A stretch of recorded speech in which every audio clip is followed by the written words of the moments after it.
वक्फ संशोधन विधेयक की चर्चा जब से देश भर में शुरू हुई, तब से अल्पसंख्यक समाज लगातार उसका विरोध कर रहा है। बिल संसद में पास होकर कानून बन गया है, जिसे सुप्रीम कोर्ट में चुनौती दी गई है, लेकिन अभी तक कोई फैसला नहीं आया है। इस संशोधन के खिलाफ अल्पसंख्यक समाज लगातार प्रदर्शन कर रहा है। इस साल बिहार में विधानसभा चुनाव होना है। जाहिर है, वक्फ कानून के खिलाफ उठ रहे आवाज का असर चुनाव पर भी पड़ेगा। खुद को मुस्लिम समाज की हितैषी बताने वाली बिहार की तमाम पार्टियों ने रविवार को पटना के ऐतिहासिक गांधी मैदान में वक्फ संशोधन के कानून के खिलाफ मुस्लिम संगठनों को अपना समर्थन दिया। पटना के गांधी मैदान में विशाल रैली का आयोजन हुआ। इस रैली में नेता प्रतिपक्ष तेजस्वी यादव, सांसद पप्पू यादव सहित विपक्ष के कई बड़े नेता पहुंचे।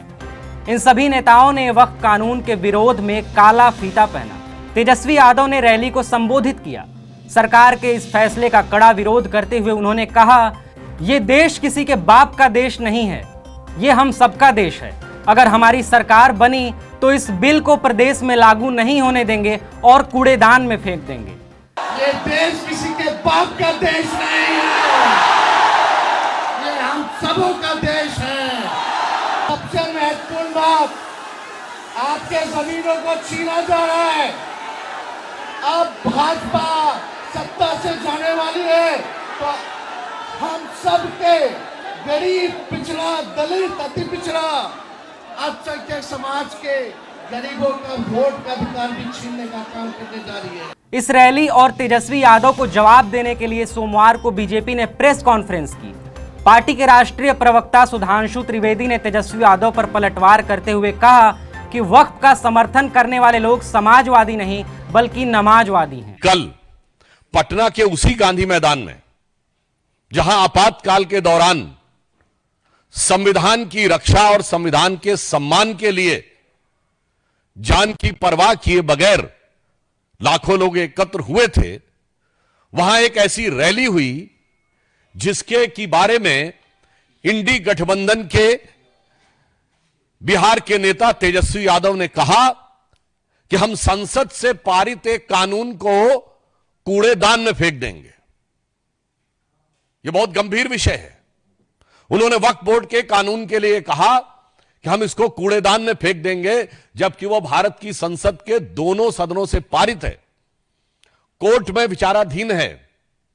एक नहीं, आधा दर्जन हाई कोर्ट के जजमेंट बहुत स्पष्ट रूप से, इलाहाबाद हाई कोर्ट और कलकत्ता हाई कोर्ट के जजमेंट उनके पक्ष में है। इसका अर्थ यह हुआ कि न संसद का सम्मान न न्यायपालिका का सम्मान।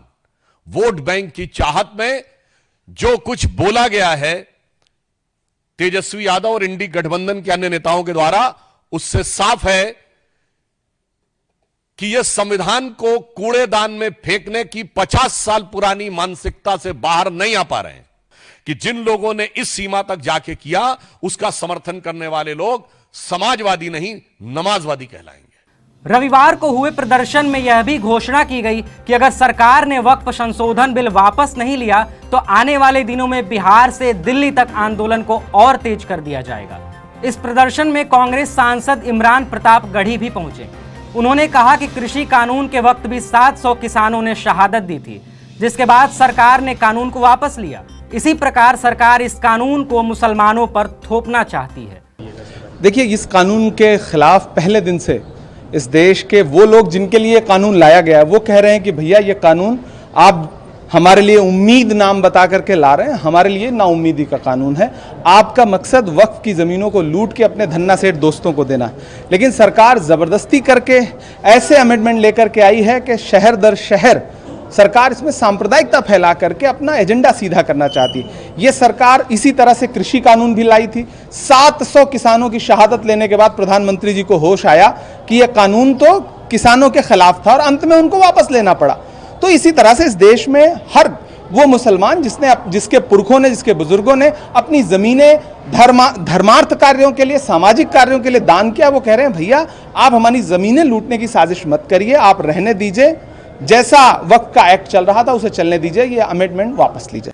मुस्लिम नेताओं ने आरोप लगाया कि सरकार वक्फ संपत्तियों को सरकारी नियंत्रण में लेकर गरीब और जरूरतमंद मुस्लिम तबकों को उनके हक से वंचित करना चाहती है। और इससे देश भर में नफरत की सियासत को बढ़ावा देगी। कुछ ही महीनों में बिहार विधानसभा चुनाव भी आ रहा है। ऐसे में यह देखना दिलचस्प होगा कि वक्फ कानून का चुनाव पर कितना असर पड़ता है। इस पूरे मामले पर आपकी क्या राय है, प्रतिक्रिया में हमें कमेंट बॉक्स में जरूर बताएं। बिहार से जुड़ी सभी जरूरी खबरों के लिए बने रहिए TV9 बिहार झारखंड के साथ। नमस्कार।